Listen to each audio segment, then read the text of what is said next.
Ok, alors on se retrouve aujourd'hui, donc, pardon, pas aujourd'hui, hein, donc on se retrouve, pardon, pour la torche. Alors, comment ça va marcher et comment ça va se diviser? Ça va se diviser en trois parties.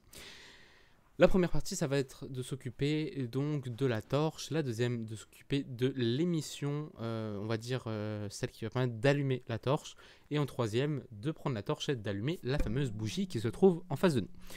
Donc ici, on va retrouver notre petit feu. Ici, donc en gros, on va prendre cette torche-là, on va la mettre dans le feu. La torche va s'allumer et avec le feu qui va être mis sur la torche, on va allumer la bougie. Alors, comment ça va se présenter tout ça? On a notre fameuse torche. Alors, dans le script de la torche, on va mettre un rigid body, forcément un throwable et un interactive, tout simplement. Donc voilà. Dans le modèle en lui-même, on a bien sûr le shaft, en gros c'est le bâton. On a mis juste un box collider et la tête du bâton, donc de la torche, je veux dire, pardon. Donc là, j'ai pas mis de box collider. Pourquoi j'ai pas mis de box collider? Tout simplement parce que les particules vont s'émettre d'ici. Donc, pas besoin du tout. Et à l'intérieur, j'ai rajouté un empty. Donc, clic droit, create empty, hein, tout simplement ici. Donc, create empty. Et dans cet empty là, j'ai mis des choses intéressantes. Un rigid body en eSkinematics. Donc voilà. Un sphere collider en trigger ici. Donc, toujours coché eStrigger pour la torche. Le radius, donc vous travaillez un petit peu le radius, hein, vous regardez pour avoir un truc pas déconnant non plus. Moi j'ai mis un 007. Ouais. Tac, j'ai mis 007. Dans le Fire Source, alors vous allez taper ici tout simplement le script, pardon, hop, le script Fire ici et vous allez prendre le script Fire Source qui est ici. Ensuite, tout simplement, il va être coché, vous le désactivez de base, voilà, il n'y a pas besoin de le laisser activer. Vous allez mettre dans Fire Small ici, vous allez mettre la particule de feu que vous avez fait. Donc là, vous êtes censé avoir fait une particule de feu pour votre torche tout simplement, parce que là-dessus c'est pas à moi de le faire malheureusement, mais à vous de le faire, des particules.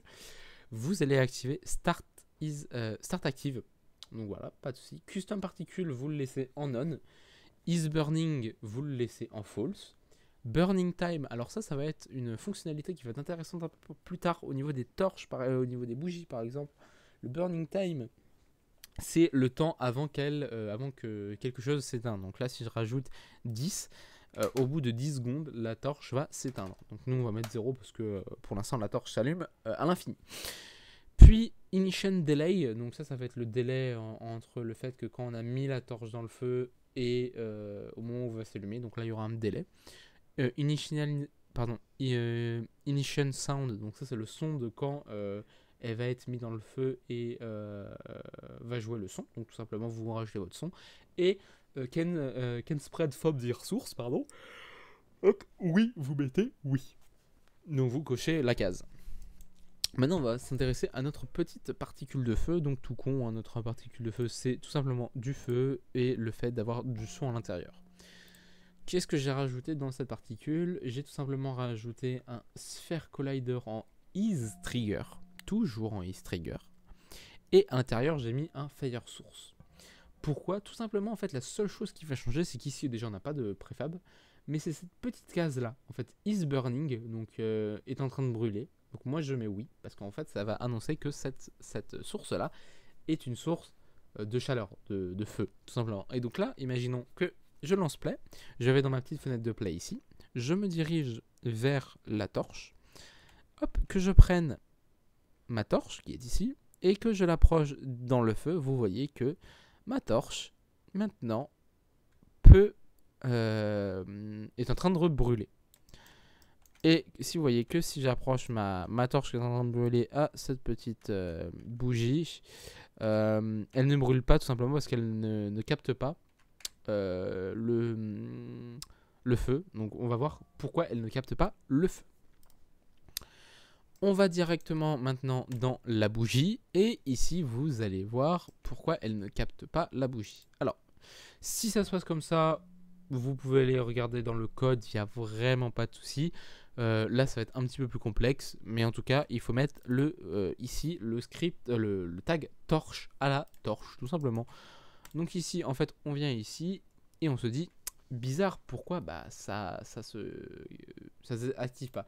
Parce qu'ici, en fait, dans FireSource, il va regarder en gros le script FireSource. Donc en fait, n'oubliez pas dans votre torche de mettre FireSource ici dans tout simplement le tag, le tag torche. Voilà. Et là, vous allez voir que tout simplement, ça va s'allumer. Comment ça se passe pour qu'il capte en fait ce feu en fait? On va créer un sphere collider qu'on va bouger soit avec un empty. Vous pouvez carrément mettre un empty, hein, beaucoup plus rapide. Et dans cet empty là, vous allez pouvoir rajouter le script fire. Donc tout simplement, vous refaites fire et vous prenez le premier qui est ici. Donc pas source fire ni torch fire, hein, vous prenez juste fire.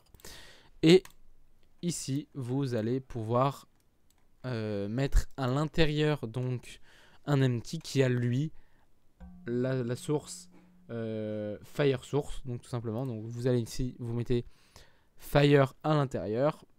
Vous mettez fire en premier et à l'intérieur vous créez un empty qui se trouve au bord au niveau de la mèche. Un script qui s'appelle fire source. Toujours la particule de feu. Start is active, on le met toujours. La custom particule, on la désactive. Et ici, j'ai mis un is burning. Pourquoi? Parce que au cas où, si la torche s'éteint, on va pouvoir rallumer la torche grâce à la bougie. Et oui. Et le burning time ici, donc voilà. Imaginons, on va mettre 5 secondes pour que vous voyez à quoi ça fait. Donc tout à l'heure, c'était à 30 secondes. Là, je vais le mettre à 5. Et vous voyez, vous allez voir ce que ça fait. Et donc là, on fait play. On va dans notre petite fenêtre de jeu en bas. On prend notre objet qui est ici. On va le mettre dans le feu. Ok. Et là, vous allez voir que ça n'a pas marché. Pourquoi Hop,